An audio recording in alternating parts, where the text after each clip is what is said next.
Oui, Monsieur le Président, merci. Alors, Monsieur le Président de l'ADEC, le soutien aux entreprises, oui, plus que jamais oui, bien sûr. Alors, vous nous dites dans votre rapport que la Corse est la collectivité régionale qui soutient le plus le monde économique avec 204 € par habitant, ce qui se comprend, étant donné qu'elle dispose d'un outil qui est donc l'ADEC depuis 1992, et surtout que cette région est quand même la plus pauvre de France, et donc le tissu entrepreneurial reste très fragile et constitué de petites structures, essentiellement des TPE. Alors, des difficultés structurelles aggravées par une conjoncture très morose. Les données économiques issues des tribunaux de commerce sont alarmantes. Alors, j'ai pris connaissance du rapport du greffe du tribunal de commerce de Corse du Sud. Malheureusement, je n'ai pas eu accès à celui de Haute-Corse. Alors, sur le département du Sud, entre 2023 et 2024, la moitié des secteurs d'activité affichaient une hausse des procédures collectives.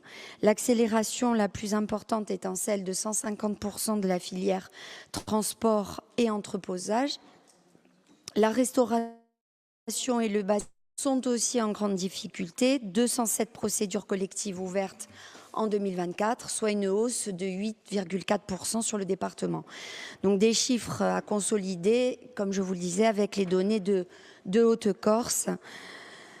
Tout ça pour dire que malheureusement l'économie corse mérite justement d'être accompagnée à plusieurs titres. Elle est donc fragile,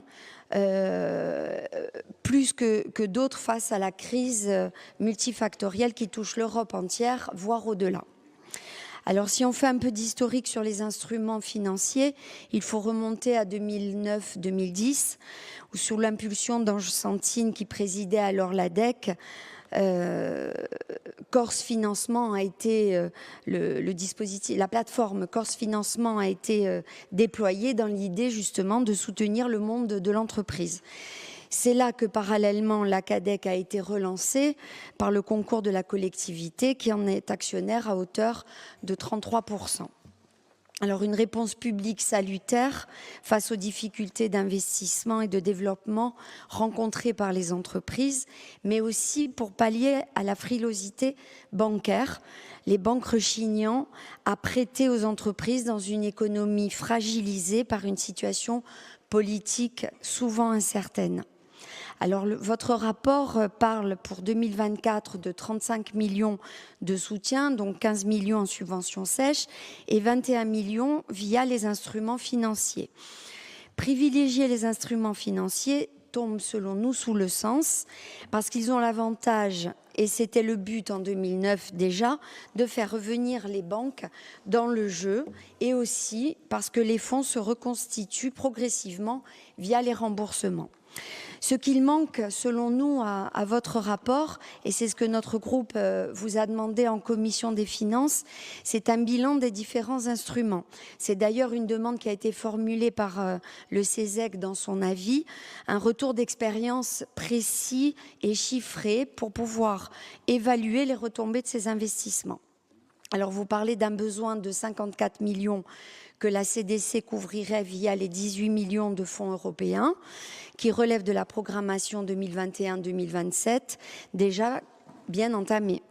Je n'entrerai pas dans le détail des 5 orientations. On retrouve le soutien à la trésorerie, premier pas, la transition, à l'innovation ou à l'économie sociale et solidaire.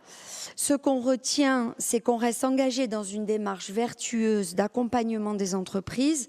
On valorise l'initiative privée en reconstituant in fine des fonds, prêt à taux zéro, crédit bail, garantie d'emprunt et autres. Donc l'esprit qui avait présidé à la création des outils financiers est maintenu et c'est ce qui nous importe, même si nous avons des interrogations et des réserves. Alors on apprend que l'ADEC travaille à la création d'une banque publique territoriale Corse d'investissement. Quid de ces conditions dans ces conditions de l'articulation avec la BPI? Elle s'y substituerait et se verrait allouer des fonds dédiés à la BPI en Corse. On aurait apprécié par ailleurs disposer d'un bilan des différents instruments financiers puisqu'on change de période pour mieux apprécier les choses. Corse Active, CADEC, FEMOCUI, etc. Une question procédurale. L'article 6 de la délibération prévoit que l'ADEC sélectionne les organismes gestionnaires des nouveaux instruments financiers, y compris en recourant à des marchés publics. Alors, lesquels le seront en direct, lesquels passeront par des marchés. Alors, notre réserve principale porte sur la référence au levier fiscal que l'exécutif entend récupérer via l'autonomie pour lever l'impôt. Nous vous invitons à la prudence sur ce point. Nous ne disposons pour l'heure pas des modélisations liées aux recettes fiscales prévues en Corse et nous bénéficions de dérogations fiscales favorables que vous risquez d'être contraints d'annuler si demain vous deviez en maîtriser les assiettes et les taux. Donc nous pensons au crédit d'impôt, par exemple, à la fiscalité dérogatoire sur les successions, sur le vin, la taxe à l'essieu et bien d'autres. C'est en quelque sorte un vœu décorrélé du fond du rapport, donc nous n'en ferons pas un point d'achoppement, mais nous resterons vigilants. Et enfin, le montant impressionnant de FEDER sollicité par cette stratégie ne risquerait-il pas d'assécher les possibilités de financement qui seraient offertes pour d'autres actions? Car si on lit bien le document de mise en œuvre du programme du FEDER 2021-2027, ces crédits pourraient aussi être utilisés sous la forme de subventions à des projets entrepreneuriaux.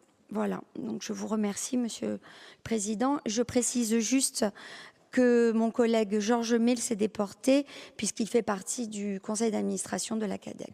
Merci.